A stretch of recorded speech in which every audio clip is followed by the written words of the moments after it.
I'll be brave if you're brave. I'll be brave, but only if you're brave. And it could be just you and me. We'll be family. Just wait and see. Good evening. Welcome to those of you who are able to join us today during our Lung Cancer Living Room. For those of you who may not know me, I'm Danielle Hicks, Chief Patient Officer here at Go-To for Lung Cancer. Tonight, as you may have seen, we're going to be talking about health equity and what does that mean.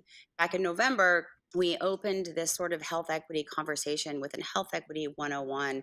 It seems to be sort of this buzzword that's going around, and we know that people might not understand completely what we mean when we talk about health equity and what equality might look like in medicine. So when talking about cancer, equity is when everyone has an equal opportunity to prevent cancer, find it early, and get proper treatment and follow up after the treatment is completed. We believe wholeheartedly that everyone deserves to be treated equally. Some factors that lead to health disparities include poverty, socioeconomic factors, lack of trust in doctors and medicine, low literacy, and inadequate health insurance. This and other non medical factors create barriers to accessing good care along the entire cancer continuum, from prevention and screening through treatment and end of life care. And tonight, we'll be talking and taking a deeper dive into this issue, hearing from experts in this field. Our greatest hope is that our listeners will walk away really understanding what we mean when we say health equity and the impact it has, particularly in the United States, although it is a global problem. Barriers to healthcare from a provider, systemic, and patient standpoint, as well as what could potentially be done to address some of those barriers. Tonight, our expert speakers are Monica Baskin, PhD, Assistant Vice Chancellor for Community Health Equity, Health Sciences, Professor of Medicine, Division of Hematology Oncology, School of Medicine, Associate Director of Community Outreach, Director of Health Equity, University of Pittsburgh School of Medicine, Hillman Cancer Center. We also have Dr. Dagogo-Jack, who is an MD and Assistant Professor of Medicine, Harvard Medical School, a thoracic oncologist at Massachusetts General Hospital, and then Henry J. Henderson, PhD, Senior Manager, Medical Science Liaison at Foundation Medicine. Thank you all so much. I mean, I know for all of you and myself, and I know all of my colleagues at Go-To, cancer and a diagnosis and living with is very personal to all of us for one reason or another. So I just want to give a very heartfelt thank you up front to the three of you for agreeing to be here tonight to have this oh so important conversation. And with that, I think we'll jump right in. And Dr. Baskin, I'm going to start with you and just ask from your perspective and opinion, what does the overall health population look like in the United States as it pertains to health equity, access to care, and health outcomes? Thanks for the question. I think that what we know is that there is quite a variable distribution of both health care as well as differences in health outcomes across the U.S. population. That individuals and populations that are historically marginalized, so typically folks of color, individuals who are sexual and gender minority, individuals living with disabilities tend to have worse outcomes when it comes to cancer, as well as many other chronic conditions. We also know that historically, individuals who might be living in poverty or have lower income, as well as individuals in rural areas, really don't have the same type of access, and because of that, they typically will have worse health outcomes. So there's not an equal distribution of health, if you will, across the U.S. It really does come down to, in a lot of places, your demographics and a lot of times where you live. That makes the difference between who's healthy and who's sick and who's more likely to have a greater chance of survival from cancer and other conditions. it's really important, I think, and we're going to take a little bit of a deeper dive into some of these, I guess, non-medical factors that you kind of touched on a little bit in your answer. And Dr. Henderson, do some of these non-medical factors play a role on outcomes? And is there evidence to show that that is true? And when I say that, I mean, we're talking about social determinants of health. So before we get into the evidence, maybe we can talk about what we mean when we say social determinants of health. Yeah, of course. And thank you for that question. And I like to kind of paint the picture of when we're thinking about lung cancer specifically and thinking about social determinants of health. I kind of think of three pillars, right? Screening, risk, and treatment, right? And so for risk, we know that smoking is the number one cause of lung cancer. But if we take a step back, we have to think about how most underserved communities have more tobacco merchants, right? So we know that smoking is higher in populations where they have less than a high school education. We know that low income communities have a higher rate of smoking. And so if you think about this in a community perspective, underserved and marginalized communities suffer the most when it comes to risk, specifically in tobacco use. Thinking about screening can reduce lung cancer deaths by 20 to 26%. But we know that only 5 to 6% of those people who are eligible for screening actually get that screening. And so if you can imagine if that low of a percentage is not getting screened, what does it look like for health outcomes as far as morbidity and death rate and survival rates, right? And so all of these things are combined and intertwined like a kind of a quilt, right? A quilt is basically tons of little pieces of fabric all pushed together. That's kind of what the social determinants of health are. They're pieces of, information, things that happen outside of a health factor, traditionally when we think about it, but thinking about things like socioeconomic status, education level, where our neighborhoods are located. There's evidence and there's studies that say that your zip code can tell you how your health outcomes will be. And, in the United States, that goes back, from the history of this country. And so kind of wanted to stop a little bit before we actually get into the evidence. But those social determinants of health kind of really set the precedent of how we look at health outcomes in general. I love how you sort of started your answer talking about the screening, right? Because we know Mhm. where in certain cancers where there have been successful, rates of people being screened, i.e. breast cancer, for example, right? Colon Mhm. cancer is another one that I think of, prostate cancer. These are things that your primary care provider more often than not is reminding you about and sort of pushing you to go and do. And yet still, when we look at the averages, as you sort of pointed out, being 5 to 6% in this population, it's a huge problem. Before we jump into some of the evidence-based confirmation of what we know, Dr. Dagogo-Jack, what are some of the social and structure barriers, sort of themes that we see lead into that evidence and what we're actually looking at? Yeah, I think that if we kind of build off of what Dr. Henderson has said, right? So if we talk about screening, for example, the gatekeeper for screening is the physician, correct? And so someone has to refer the person for screening. And I think that there have been numerous studies just talking about kind of how certain populations are less likely to be referred for appropriate tests, screening studies, because there's a precedent of having in some people having a mistrust of the medical field or clinical trials, et cetera.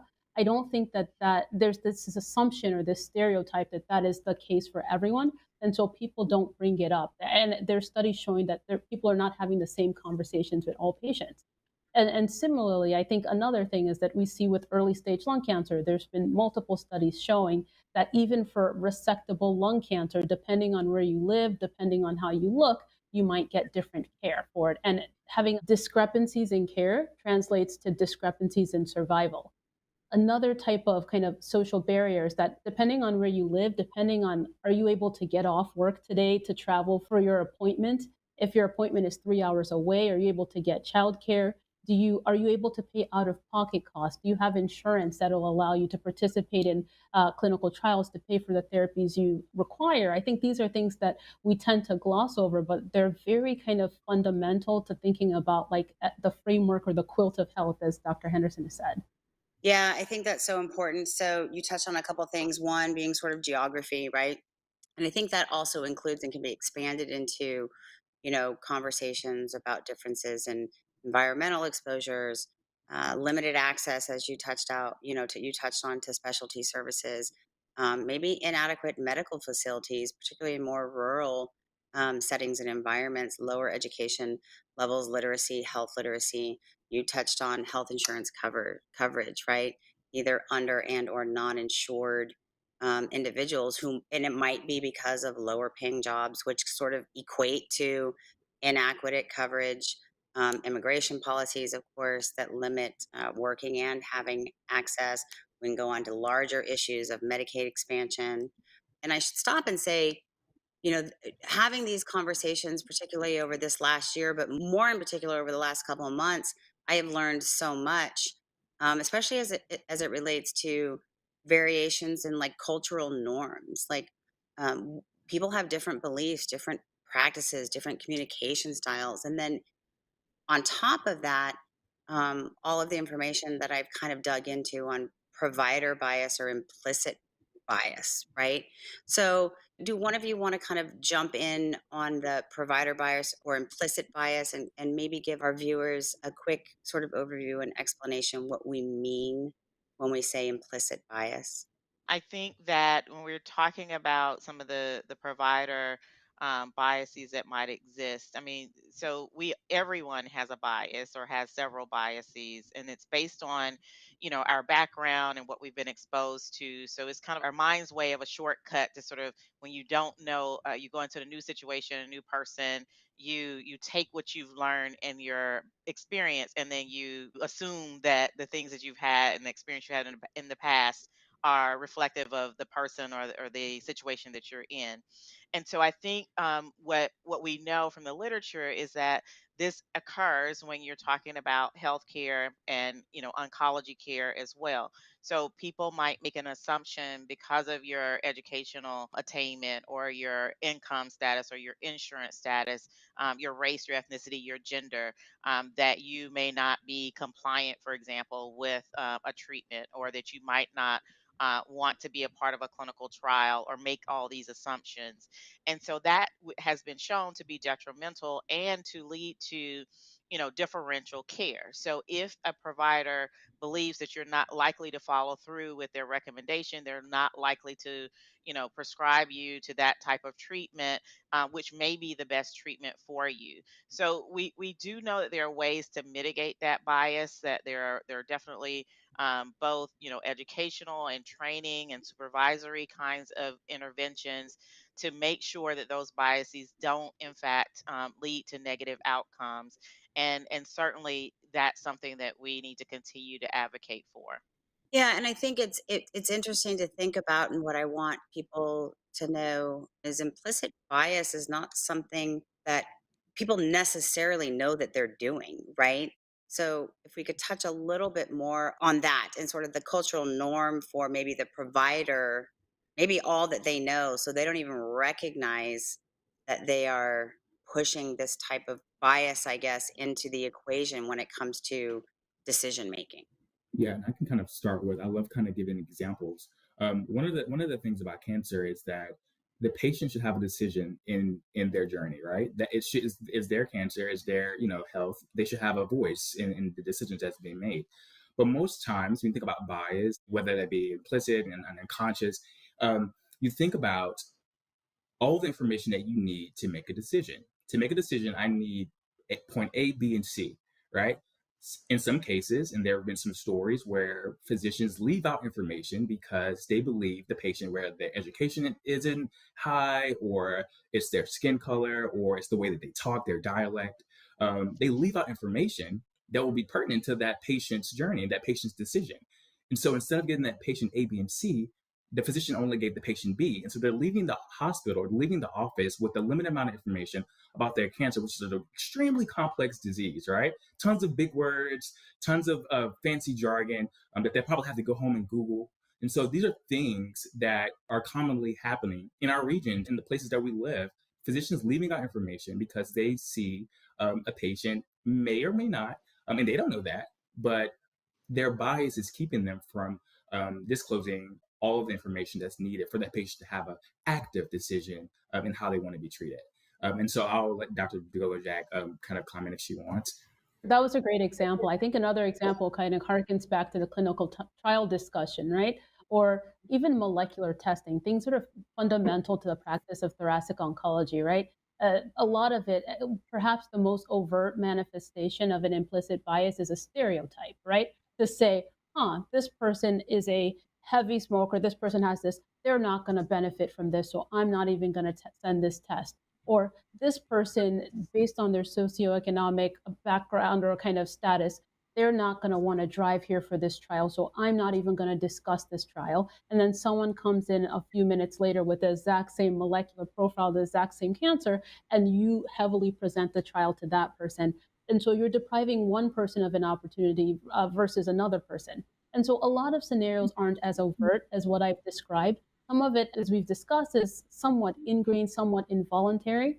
And I think that somewhat that we have blind spots to it. And I think that's why it's important with the push to kind of understand implicit bias, get the training out there, get the education out there for people to take a step back and realize that they, as we said, most people have bias when it comes to something. And we need to kind of rewire our thinking. And instead of kind of making automatic judgments, it's almost kind of out of balance to what we've been taught in medicine, right? Where you don't have a lot of time. You have to think quickly and make quick decisions. To almost take a step back and process things and say, why am I thinking that way? Would I have done this for this person, this other person in that scenario? And I think it's a new way of thinking, but I think it's very important for us to achieve equity in care.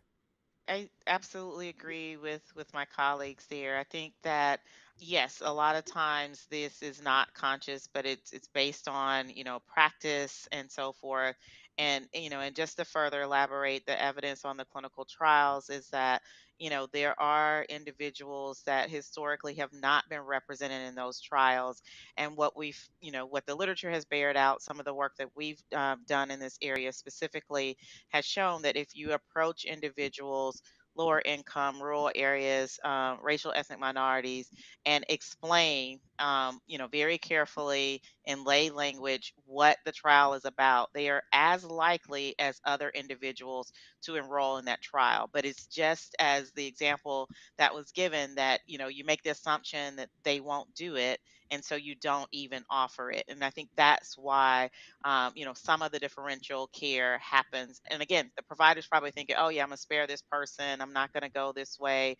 But it really is providing differential care, and as a result, likely to have differential outcomes and survivorship as well. Yeah, it's interesting, and my brain is kind of circling right now. But as I'm thinking about what we're talking about, especially as it pertains to clinical trials, we know in the adult population, just sort of across the board, of adults who have been diagnosed with cancer that participate in clinical trials is very low. And then when we're talking about this racial and ethnic minorities, it's even lower than that very small already number. But then it makes me think about some of the systemic issues that are also associated with that, right?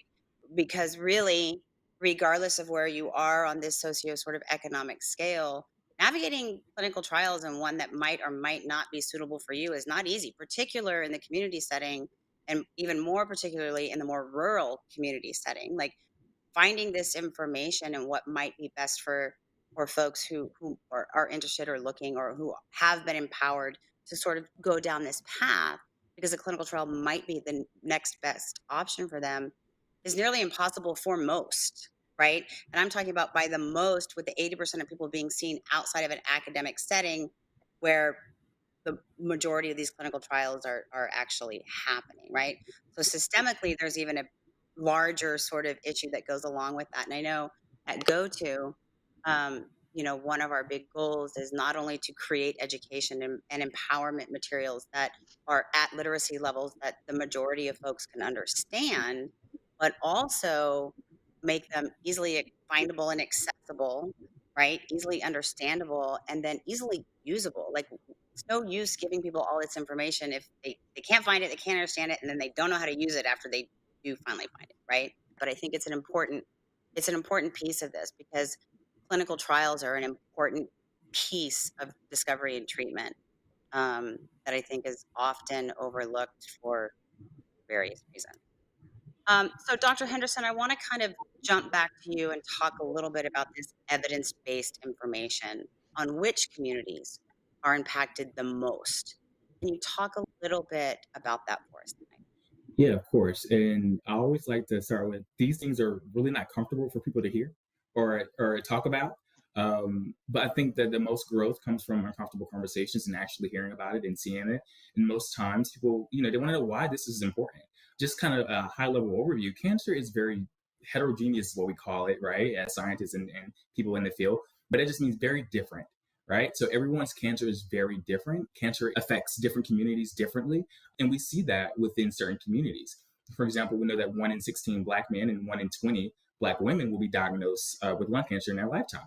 Right. And Black men are getting this at a higher rate. This is in the United States, according to the NIH, specifically the NCI within the NIH. We know that Black men and women are significantly less likely to be screened at an earlier stage.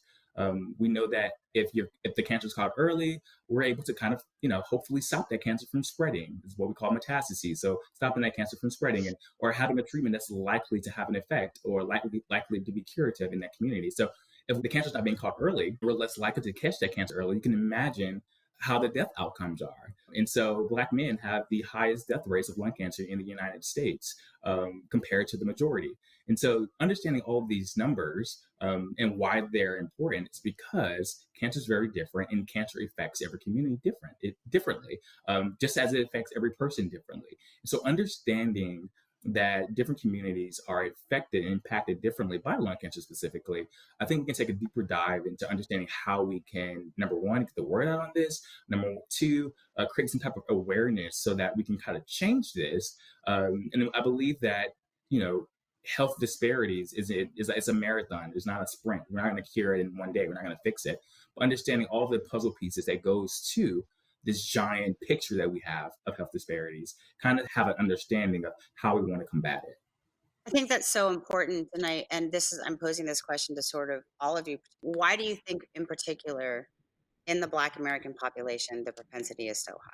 We'll be here all day if we start back from the history of the country and understanding how we were withheld from proper health care, kind of going into what redlining is and how the United States is mapped out as far as certain communities, thinking about things like food deserts and even socioeconomic status.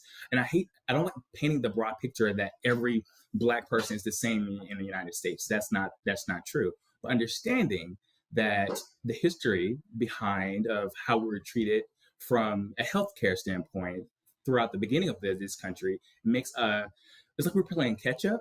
And that's why I say it's a marathon, not a race, because we're trying to undo years of mistrust, years of mistreatment to kind of meet at the middle.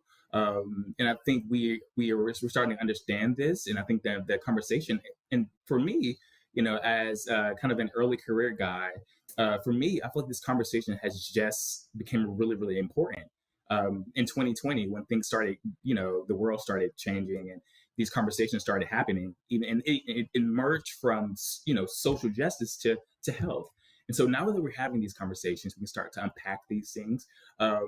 But to answer your question broadly, I think it's years of just kind of mistreatment of the Black community in the healthcare sense, and how we were withheld some of these things. And I could go on and on, but I'll stop and just kind of let someone else take it, because we could even go into how just recently, we're starting to include African-American cells in research, right? Before it was only cells of Caucasians. And you can imagine if cancer is so different from a biological and molecular level, we should be studying all different types of ethnicities, right? And so I'll stop there because I don't want to get on my horse and keep going, but I'll stop there and let one of my colleagues take it. Yeah, I think you've made very important points. Dr. Dagogo-Jack, do you have anything you want to add?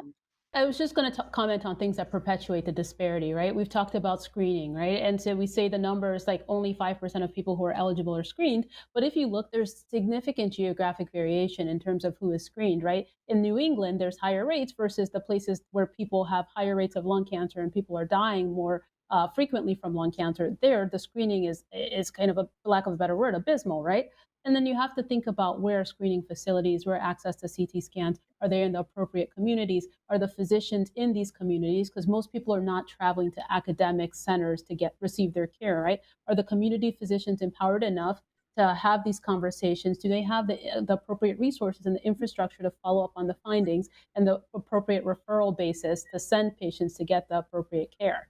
And then let's say you found a nodule now, right? And you think someone has a stage 1 lung cancer. Are they having the right conversations with the surgeon? Or is the surgeon kind of introducing their implicit bias and saying, I don't think this person is going to stop smoking before you have surgery, right? I don't think this person is going to stop smoking. Let's just send them to a radiation oncologist. Let's just kind of find a different path, right? All these detours along the way, I think, lead to the point that you get more advanced cancers in certain populations. And then also when you have these more advanced cancers, we also find disparities in terms of the things that save lives, right? Or prolong life expectancy, molecular testing. There was like a great study a few years ago by Deborah Bruno and colleagues that was presented at ASCO, really just showing that a disproportionate frequency or prevalence of molecular testing, if you look at kind of the Black patient population versus Caucasian patient populations, and then also how that fed into clinical trials, which we've been talking about now, right? You can't tell if someone is going to qualify for a clinical trial if they haven't had the testing. So these are just things that perpetuate, I would say, structural things that I think that we can, a step at a time, try to tackle some of these things. I'll just add on just a little bit there. I definitely would pick up on, what we know is the disparities it is related to mortality. And so what we know about that is that typically individuals, Black Americans, are being diagnosed at later stages where the options are much fewer and the chance of survivorship is much lower. And so when we think about what are the barriers to getting, earlier diagnoses, it is absolutely, the literature suggests that, you don't have these facilities for low dose CT scans in communities of poverty or in marginalized communities in rural areas. And so not having that is a significant barrier. The other thing that we've learned, for a number of years, I was in the Deep South and we did that work before I moved to Pittsburgh. And in the rural areas, we also found that one of the other structural barriers were primary care providers not being up to date on the current guidelines. So that conversation from earlier, we were talking about needing to have a physician to give the referral. They, would often, what we find in the local communities is that people say, oh, well, you haven't been smoking in 20 years, despite the fact that a chain smoker all of your, from adolescent through adulthood. They're not up to the guidelines to recognize that, yes, this person still is at higher risk and should go to that scan. So I think those are barriers. And then the last, more cultural, going back to our other conversation around norms, at least in the populations that we worked with, for a number of years, in the community, many of the individuals that we work with still see cancer as a death sentence. And so many were not wanting to find out if that dark spot on the scan was cancerous, so they wouldn't want to follow back up because they felt like that immediately meant that they were going to be dying. And so we've tried to do more education, talk about the importance of early detection and about getting options for screening. But I think there's still some cultural norms about cancer that we have to overcome and certainly make those treatments available, more equitably available to them if, in fact, somebody does have a cancer diagnosis. Talking about health is really taboo in certain communities. And so some families just don't want to talk about it. I think now, generations now are really taking the lead with, hey, discussing family history, whether it's diabetes, whether it's high blood pressure, whether it's cancer.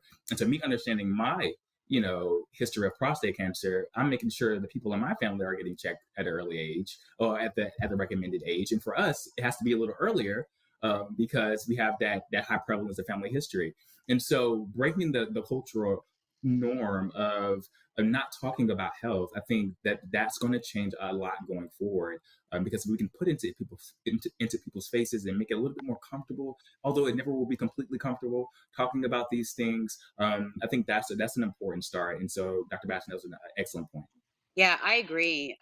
I love this part of the conversation because I think we're sort of touching on and digging into some of these things that to some degree really sort of cross cultures, right? When we're talking about mistrust, we haven't talked about stigma, but the role that stigma plays, particularly as it pertains to lung cancer, and denial, because this fear of death, especially when it comes to lung cancer. I know back in the 80s and 90s in particular, there were a lot of really great sort of anti-smoking campaigns out there, but they really put this humongous fear into people who were, especially those who are heavily addicted to tobacco and maybe don't want to quit.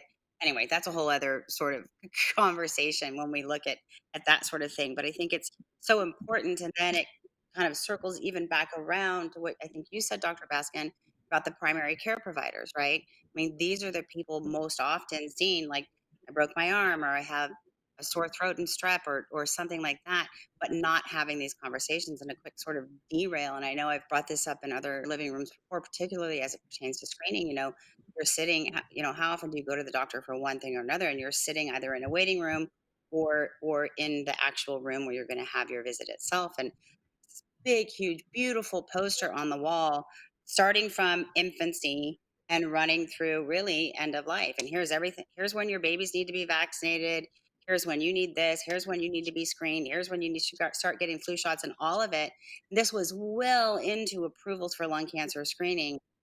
Nothing on there, right, about lung cancer screening for that sort of, well, then it was 55, but 50 and over sort of spot. And I thought, wow, what a missed opportunity for somebody like me who's just sitting there for 30 minutes waiting for my doc to come in to kind of find my age group and figure out what I should be doing. So I think it's sort of, like I said, multifaceted, and there's a lot of really great conversation. I recognize that there's all sorts of, again, talking about social determinants of health, we're moving towards this telemedicine age and this kind of computer age where patients are directly able to access their medical records. And I found that that has really changed the conversation. I have patients who now, you may not see that poster on the wall about lung screening, but have patients who are savvy enough to go into their chart who are like, oh my goodness, I saw that I was behind on all these vaccinations, on all these tests, and they're bringing these conversations up now. So I Yeah. think that as patients are starting to interface more with their health and owning it, I think it's an incredible opportunity to like kind of build up, I guess, some of these things that we're talking about, and also improve the language with which we communicate to patients in the charts, just so they're aware of what tests we recommend, what we're talking about, right? I think there's been emails where I get from patients who are like, can you clarify what this meant? And it's made me take a step back and kind of think about how I'm communicating with what I'm typing in my notes and other things. So I think it was a struggle initially to adjust to, but I think it's an incredible opportunity, actually. Yeah, I agree. I think technology, although it's come a long way, we still have a ways to go, right? To implement some of those workflows from physician like you who's working in the clinic to how can I best communicate whatever these findings are or whatever information I need to pass on to, patient X, Y, or Z. How can I best make that happen? Because we also know that in a very large majority of this country, people don't have access to the internet, right? A lot of people have cell phones, so they might have cellular data, which is great, and quite often that helps to guide them towards the access. But even in the realm of screening, I think one of a big frustration for me, and I'd love to hear any thoughts you all might have on this, is the workflows around screening protocols, right? So let's assume we can get somebody in the door for that first time because they qualify and they need follow up in a year or 6 months or whatever that follow up might look like based on what we find. How do we get them back there? Because quite often they got on a bus to get there the first time, right? And what does that communication schedule look like to ensure that not only we're reminding them, but we're supporting them in getting back to where they need to be? I would definitely agree, and the work that again that we targeted rural areas in the deep south and really utilized a community health advisor model and community navigation model to be able to help those individuals in the local community to move from step to step. And what we saw systematically is that we lost people at each one of those steps. It's so complicated of a process. You've got to go to a primary care provider, convince that person that you need the referral, or they give that over. Then you've got to go to that scan, you got to wait for those results, you might have to go back for a biopsy or some other follow up, and then you've got to find treatment. And unfortunately, in our country, especially in rural areas, more and more providers and opportunities for healthcare are closing, and there's an even greater shortage for primary care providers in those rural areas than there are in urban areas. And so part of the step is, I think, navigating, just helping people to know so they don't fall through the cracks at one of those steps, and helping them to know what resources are available, including social services, making sure they're maximizing their eligibility to health insurance, and then also, partnering with providers that are willing to give low cost types of treatment and ensure that we don't lose people after they've gotten a diagnosis. So I think it is a very complicated system. And then you add on layers like the previous conversation around issues of literacy and access to technology.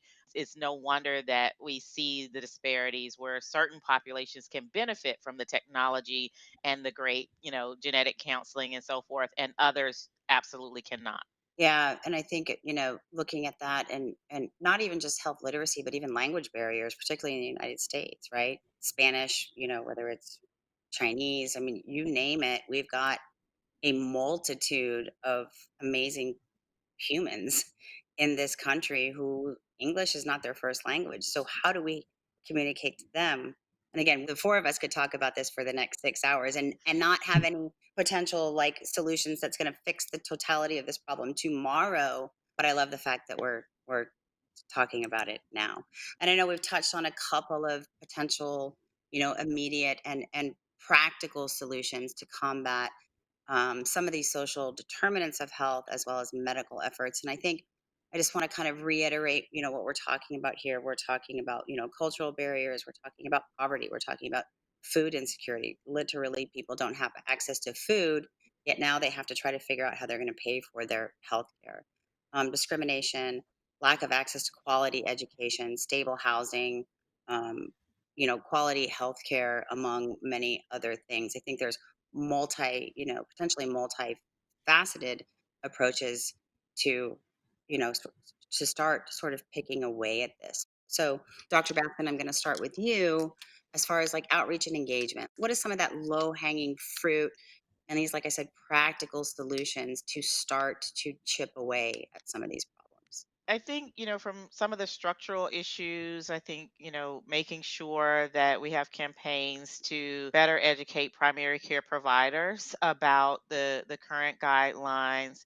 Perhaps we can, redo those wonderful posters that you're talking about and put in the age appropriate screening for lung cancer. I think we also, in addressing those social determinants, we've got to do a better job of linking providers with some of the social services to ensure that people can maximize, benefits related to transportation and other barriers that might keep them away from getting that care. I think that's really important. I think there's also a room for educating the larger population around things like clinical trials. I mean, honestly, I'm biased. I sit at a comprehensive cancer center, but I know that that is part of that continuum of high quality care to have people to have access to those additional treatments when standard treatments are not really working. And so we really need to kind of advocate for better advertising, as you're saying, so that people know what those trials are, as well as incentives for the large academic medical centers to partner with the smaller community cancer centers to ensure that those patients have access as well.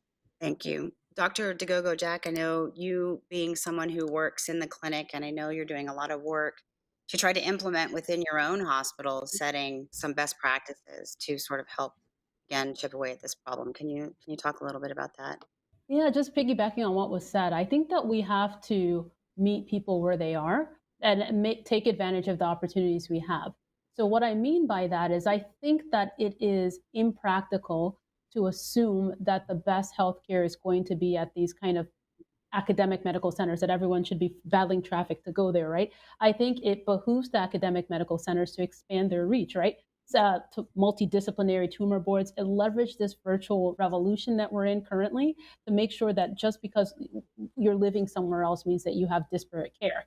The other way that I think that we can tap into this is emergency rooms, right? So a lot of patients, if we think about lung cancer diagnoses, we have ways to go with screening, but incidental pulmonary nodules are really an incredible opportunity. And I've heard pretty innovative strategies that people are doing, like partnering with emergency room physicians to make sure that there's someone, a navigator who comes right to the emergency room. If there's an incidental pulmonary nodule, they plug you right into a clinic, they talk to you about what it is, and they facilitate through that approach kind of early management and early detection of lung cancer, because there's so many patients who fall through the cracks, right?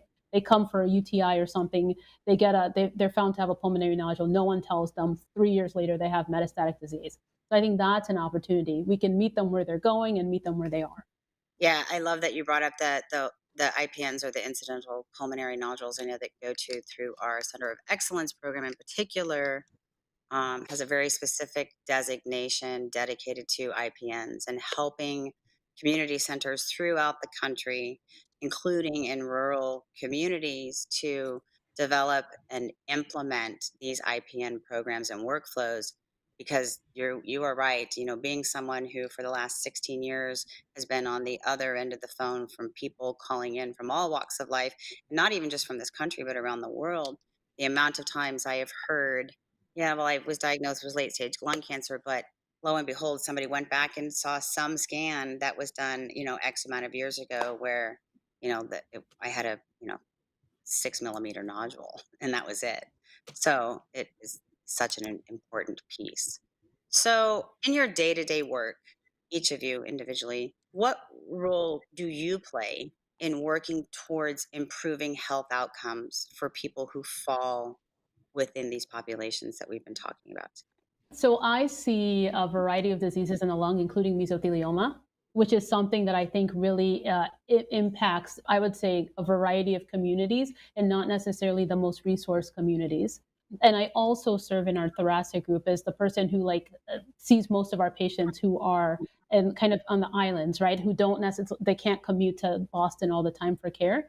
And so I've really had to think about kind of how to implement telemedicine, but at the same time, making sure that people have the right type of care and that we're not kind of missing out on diagnoses and giving subpar care just because someone can't come. And so giving kind of second opinions through that strategy and things like that. And again, I recognize that there are barriers to doing that across state lines, but the way I've been able to do it is to get multiple licenses across state lines. Hopefully in the future, we can improve those things. But in my clinical practice, that's how I've kind of tackled it. It's a small step. There's a lot of work left to do, but it's what I'm doing day to day. It is a small step. And I think, even if we could find silver linings in the whole pandemic and COVID, some of those state lines and that sort of thing were softened, right, during that time, so that people could get access because everybody was stuck at home. And so I'm hoping that maybe there's some lessons learned there that will find their way to the future of what this telehealth or this remote sort of medicine might look like. I think there are probably three things that I would say on a daily basis that I'm focusing on. I think on the prevention and early detection, it's really making sure that we are engaging in the communities that our cancer center serves, and focusing on outreach and education to make sure people are aware of age appropriate screening and getting them in to be screened. I think the other thing that I concentrate a lot on is increasing the diversity in our clinical trials, because we need to know about what treatments work for a diverse population, and we're hard pressed to know that, as Dr. Henderson was talking about, because most of our trials do not reflect the diversity that exists within in the United States. And then lastly, I think one of my other leadership roles, I really am, helping to try to bring about greater diversity among our providers, and our researchers. So making sure that the providers that are available are also reflective and representative of the U.S. population, which at this point is far afield from that. I could not agree more. Dr. Henderson. Yeah, I think me and Dr. Baskin are doing the same things as far as increasing representation within the field of oncology.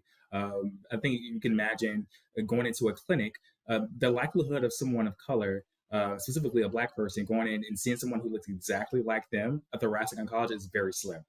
So understanding that, increasing representation, people who are closer to the problem and closer to the solution. So people of African American descent and Black, so we understand like things that we go through and understand the ways that we can communicate with our own community to increase, better outcomes within cancer. So that's number one. Number two, so I educate physicians on comprehensive genomic profiling, which is basically molecular profiling. Every cancer has a report card. And so by report card, I mean certain genes that are most paired with specific targetable agents. And so I make sure I keep physicians up to date on the CGP guidelines and make sure they're making the best decisions for their patients as well. Fantastic. And I think, I'll go next from an advocacy perspective. We ask ourselves all the time, what role can go to and advocacy in general play in this health equity piece? And I think, as we've heard you all discuss tonight, and we heard last month, and we're going to be continuing to hear for years to come, reducing health disparities to improve health outcomes is a complex challenge.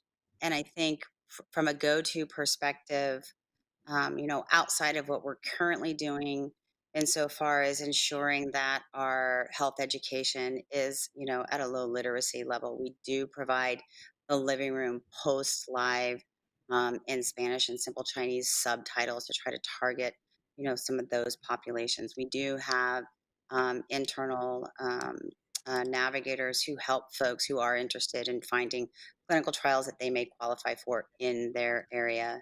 Among other things, we have partnered with an organization or a company called FSG to really look at and identify lung cancer disparities in all race and ethnic groups and marginalized populations. And we completed phase 1 in 2022, and that was really a literature review and qualitative research and interview panel.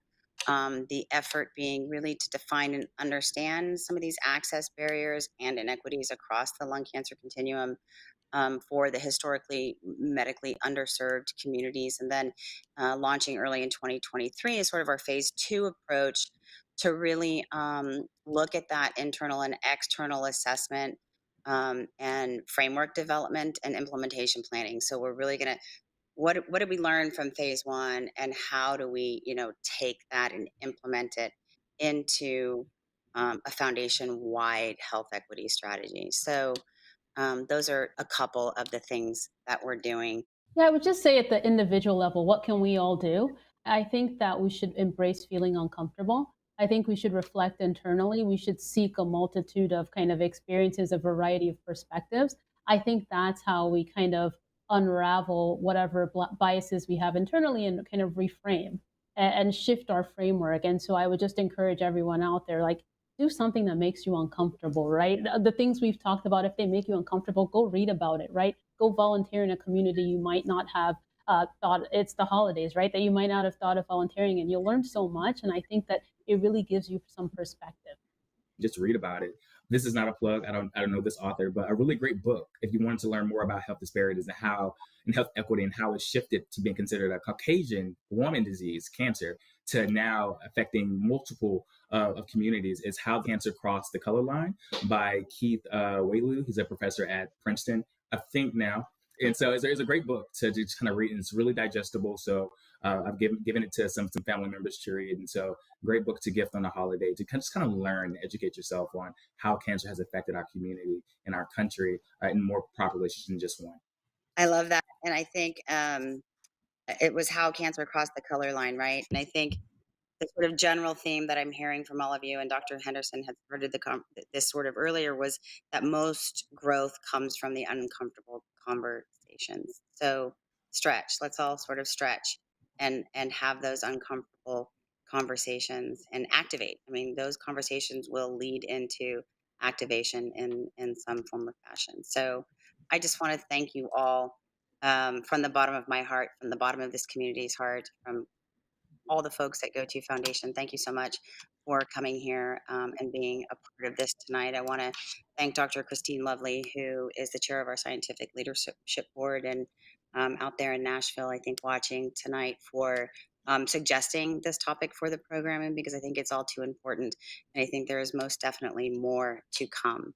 And then again, my heartfelt thanks to all of the panelists tonight, all of you who are watching live, or those of you who will come back and watch post live, Penn Media, who's on the back end of this, ensuring a seamless transition into your homes, wherever you are watching from.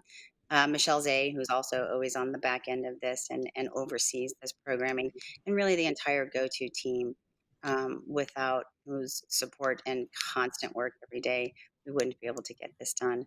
I'd be remiss in not thanking our supporters: Amgen, AstraZeneca, Boehringer Ingelheim, Bristol Myers Squibb, DSI, Foundation Medicine, Genentech, Janssen Oncology, Merck, Mirati, Novartis, Regeneron, Sanofi, and Takeda. Thank you all. It's a very long list, and obviously goes to show how important this programming in this community is. So happy holidays, everyone.